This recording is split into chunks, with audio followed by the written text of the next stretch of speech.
Oi, gente, tudo bem? A gente vai falar hoje então do realismo, realismo em Portugal. A gente começa com o realismo em Portugal, tá bom? Então, o realismo em Portugal, gente, tem ali como pano de fundo, né, pano histórico, tem a Segunda Revolução Industrial, tá? Então, a gente tem ali a Segunda Revolução Industrial, é, marcada ali entre 1850 e 1950, e aí tem uma série de descobertas, né? Vocês sabem melhor isso do que eu até, tá certo? Porque vocês estudam isso em história, né? Então você vai ter ali, vocês estudam a invenção, né, a fabricação do aço, a energia elétrica, a lâmpada incandescente, o telégrafo, o telefone, a televisão, o cinema, o petróleo, o plástico, a fotografia. Então, a gente começa aí, então, meados do século XIX, né, na segunda metade do século XIX, com toda essa ciência, com as máquinas entrando com tudo, a fotografia que marca o momento real. Isso era uma novidade, mexeu isso, né, com a arte. Porque até então você tinha ali a pessoa pintando no momento real. Agora você tem uma foto, tá certo? Então isso mexeu muito com a sociedade, tudo isso mexeu, né? Mas a arte foi muito, é, assim, mudada, vou chamar assim, houve muita mudança por causa dessas coisas. Então, a ciência aí é uma coisa bastante intensa na vida das pessoas e, evidentemente, bastante intensa na arte, certo? Não tem como separar isso. Você vai ter como uma grande, assim, uma coisa assim que marca essa época, né, é a grande evolução, vamos chamar assim, tá, de grandes países, de grandes cidades dos países, né? Então você vai ter, por exemplo, Berlim, você vai ter, por exemplo, Paris. Paris é assim, nossa, né? Dessa época você tem a Paris como uma coisa assim altamente revolucionária, né? Ali acontecem todas as coisas. Então, Portugal acaba sendo influenciado né, pela França, pelos autores, pelos filósofos, por todo mundo que está ali nesse lugar, nesse momento. Só que a palavra influenciados não cabe muito bem aqui, tá, gente? A gente vai usar essa palavra porque a gente vai trabalhar aqui, né, num senso comum, assim, da palavra influenciado. Agora, se eu quiser trabalhar um pouco mais, com um pouco mais de profundidade, a palavra influenciados dá uma ideia de hierarquia, né? Porque dá a impressão assim que França, Portugal, top de linha e aqui trabalhando para chegar lá. Então a gente tem aí uma hierarquia. E na arte, gente, a gente não pode ter essa hierarquia. A gente não pode ter essa ideia de que é menor ou de que é maior, tá certo? Mas era essa a impressão que se tinha na época. Então, você imagina, ninguém queria ficar para trás, né? Ninguém queria ficar aquém. Todo mundo queria ficar no mesmo patamar. Hoje, ao longe, a gente vê as grandes obras, né, dos autores. Tanto é que aqui eu tenho duas obras, ó. Eu tenho o Flaubert, que é um autor francês, que escreveu quem? Madame Bovary, que é uma grande obra, né? Um marco do realismo, tá certo? Então, assim, é uma obra francesa que conta a história de uma mulher romântica, uma mulher que idealizava a vida de casada, que tinha sonhos, né? E, e ela se frustra. E ela casa e ela não é feliz, ela fica profundamente angustiada e ela vai buscar a felicidade dela com outros homens. Então ela é uma mulher adúltera, ela é uma mulher sofrida e aqui na obra, gente, ela tá longe de ser feliz e longe de ter um final feliz. Então, só que assim, o Flaubert na época, ele foi duramente criticado. Onde já se viu escrever um negócio desse? Foge às normas morais da época, né? E até hoje, se você for pensar, Isso é uma certa. Só que na época isso foi visto como uma coisa horrorosa, tá certo? Então, assim, a sociedade foi muito dura com o Flaubert nesse momento aqui.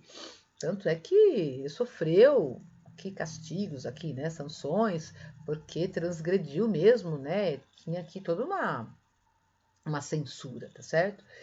Então, mas a gente sabe que hoje é uma obra fantástica, é uma obra maravilhosa e que marca realmente essa liberdade, né? Essa busca da liberdade e da objetividade da vida real, né? Que não dá para ficar naquele momento superficial e vivendo uma vida de aparências. Tem que ter uma coisa real, sentimento real, né? Então, é isso que os autores querem mostrar, tá certo? Então, o Flaubert foi muito feliz ao escrever essa obra. Então, assim, o que eu posso dizer para vocês? Leiam-na. É necessário ler uma obra como essa, né? Assim como também é necessário ler uma obra como essa, tá certo?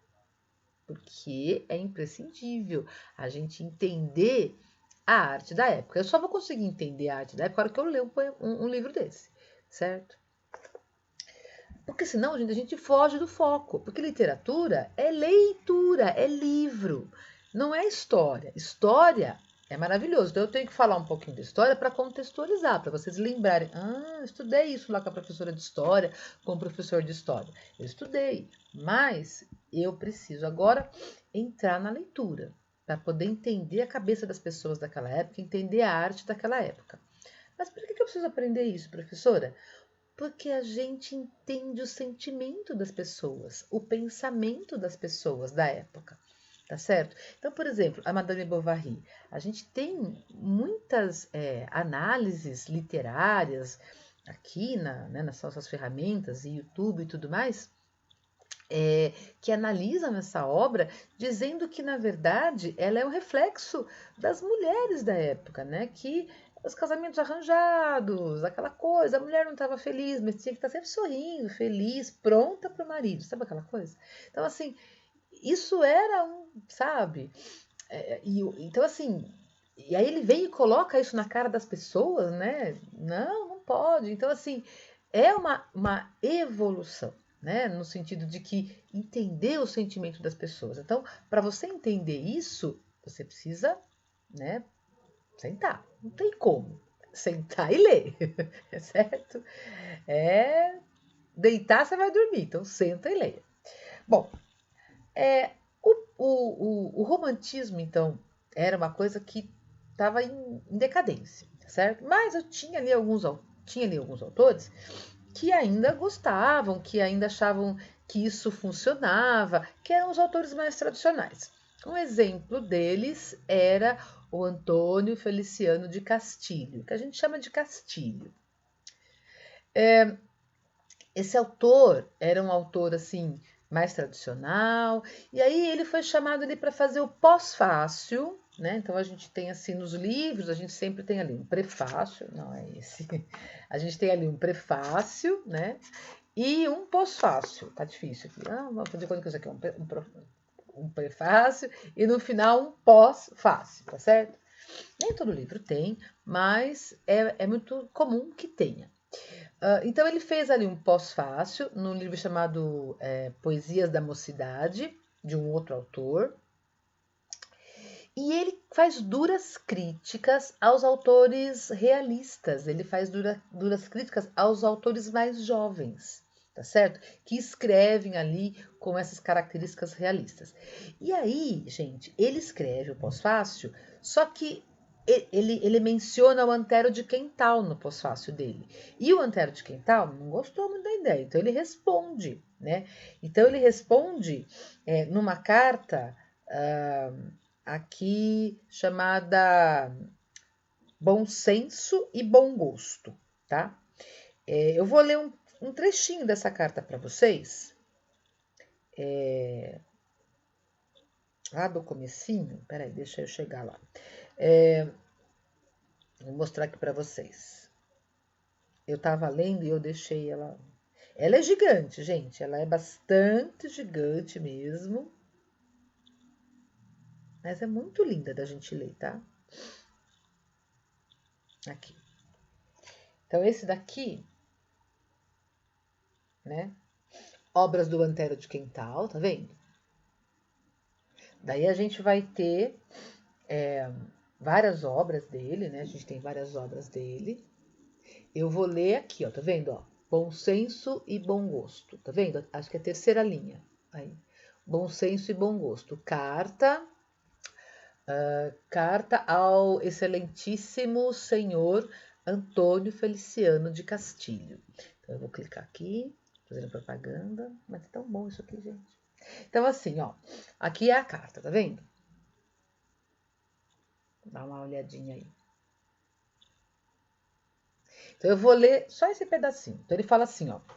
Então, o Antero de Quental respondendo ao Castilho. O Antero, então, é o cara mais moderno que defende as ideias do realismo, né? E o Castilho é o cara que defende ali mais as ideias do romantismo, é um cara mais tradicional, mais conservador. Excelentíssimo senhor, Castilho, acabo de ler um escrito de Vossa Excelência, onde, a propósito de faltas de bom senso e de bom gosto, se fala com áspera censura da chamada Escola Literária de Coimbra, por isso a questão Coimbrã. Tá? E entre dois nomes ilustres se cita o meu, quase desconhecido e, sobretudo, desambicioso. Então, aqui, gente, ele já começa a carta bastante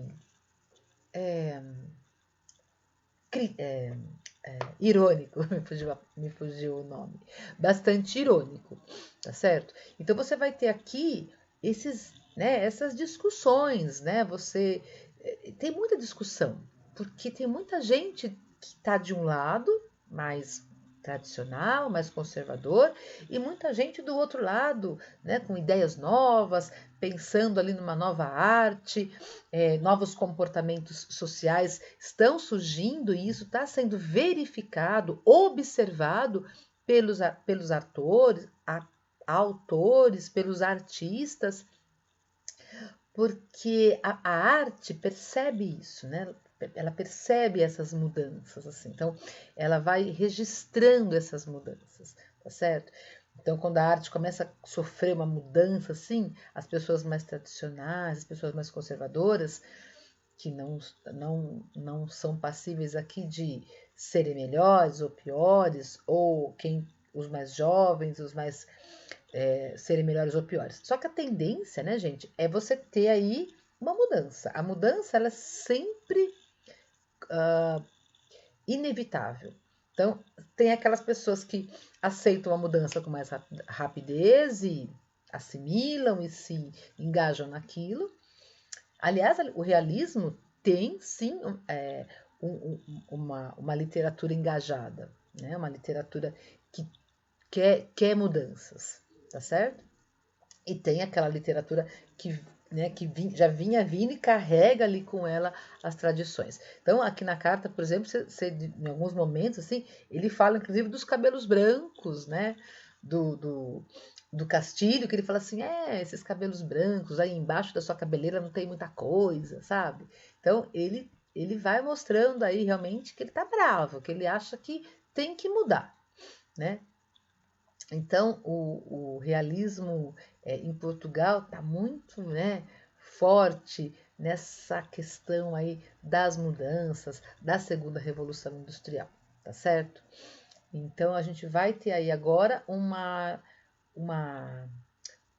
um texto muito mais objetivo, uma linguagem muito mais objetiva, muito mais direta, tá certo? Ele quer trazer isso, né? Ele quer trazer isso para as pessoas, tá certo? Então, é uma linguagem que se torna mais simples, tá certo? Então a gente vai sair do plano do romantismo, idealizações, sonhos, exageros, sentimentalismos, morte. A gente sai disso e vai então para uma realidade, né, muito mais cheias de propósitos, ideias voltadas para filosofia, para ciência, né, alguma coisa muito mais assim concreta. É assim que eles querem mostrar. tá bom? É, leiam, porque é com a leitura que a gente vai aprender mesmo a entender a arte dessa época, que é riquíssima, que é lindíssima, certo? Beijo, gente. A gente se vê. Tchau.